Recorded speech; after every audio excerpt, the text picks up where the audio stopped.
ายในเวลาไม่ถึง50 ปีสิงคโปร์เนี่ยได้นำพาประเทศจากโลกที่3ไปสู่โลกที่1จากประเทศที่แทบจะไม่มีต้นทุนอะไรเลยต้นทุนมีอยู่อย่างเดียวคือทำเลที่ตั้งการค้าทางทะเลทรัพยากรธรรมชาติถูกทำลายไปเยอะในช่วงสมัยอาณานิคมคน2 ใน 3อยู่ในสลัมมลภาวะอะไรเต็มไปหมดจนในปัจจุบันกลายเป็น The City in the Garden MIT Sustainable Lab ปี 2017 ได้ระบุว่าสิงคโปร์เป็นเมืองที่มีพื้นที่สีเขียวหนาแน่นที่สุดในโลกก็คือเกือบ 30%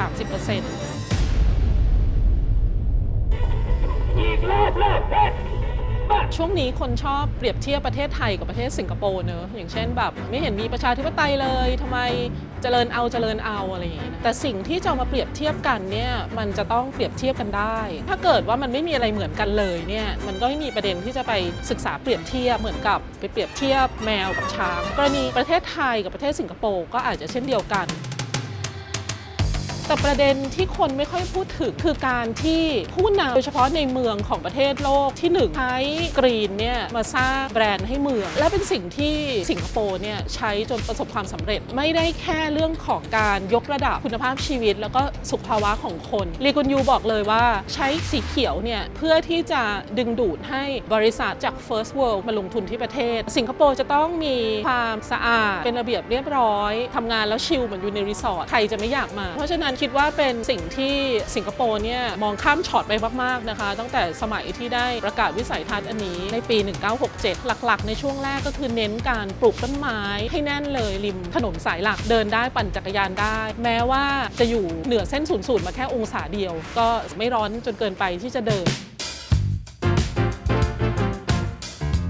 สิงคโปร์ได้ตั้ง Parks and Recreation Department ขึ้นมาทำหน้าที่สร้างพื้นที่สีเขียวโดยเฉพาะมีการออกกฎไม่ว่าโครงการใดๆที่พัฒนาไม่ว่าจะเป็นภาครัฐหรือเอกชนจะต้องการพื้นที่ส่วนหนึ่งเอาไว้ปลูกต้นไม้โรงแรมที่อยู่อาศัยห้างสรรพสินค้าที่จอดรถยังต้องการ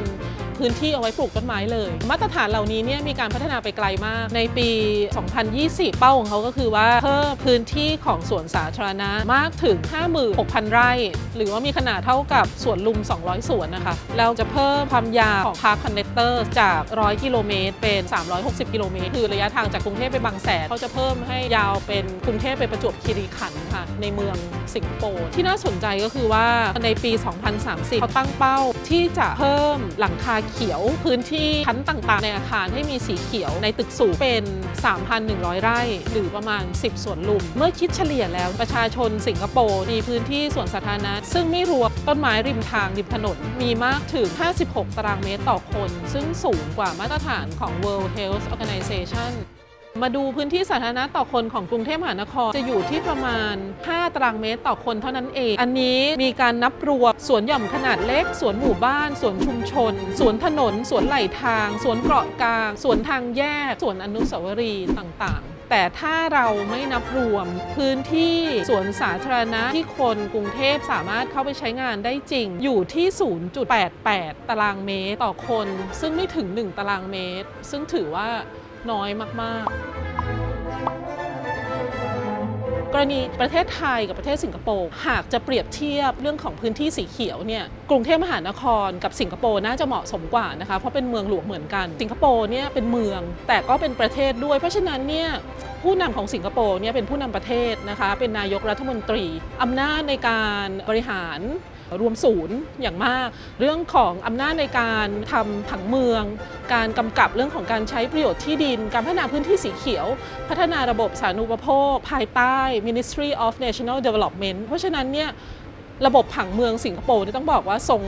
อานุภาพมากแต่ว่าของกทม.มีความแตกต่างกรุงเทพมหานครเนี่ยเป็นเมืองหลวงแต่เป็นองค์กรปกครองส่วนท้องถิ่นรูปแบบพิเศษในสถานการณ์ปกติผู้ว่านี่จะมาจากการเลือกตั้งแม้ว่า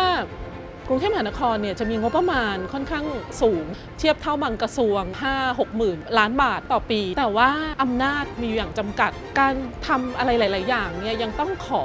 อนุญาตจากหน่วยงานส่วนกลางอยู่เพราะฉะนั้นเนี่ยประสิทธิภาพในการวางผังเมืองการพัฒนาพื้นที่สีเขียวเนี่ยก็คิดว่ามีข้อจำกัดอยู่พอสมควรแต่อย่างไรก็ตามเนี่ยแม้ว่าจะเปรียบเทียบกันไม่ได้เนี่ยแต่เราศึกษาวิธีคิดนโยบายแล้วก็กลไกของเขาดีกว่าว่าสิงคโปร์สามารถพัฒนาพื้นที่สีเขียวในเมืองของเขาได้อย่างไร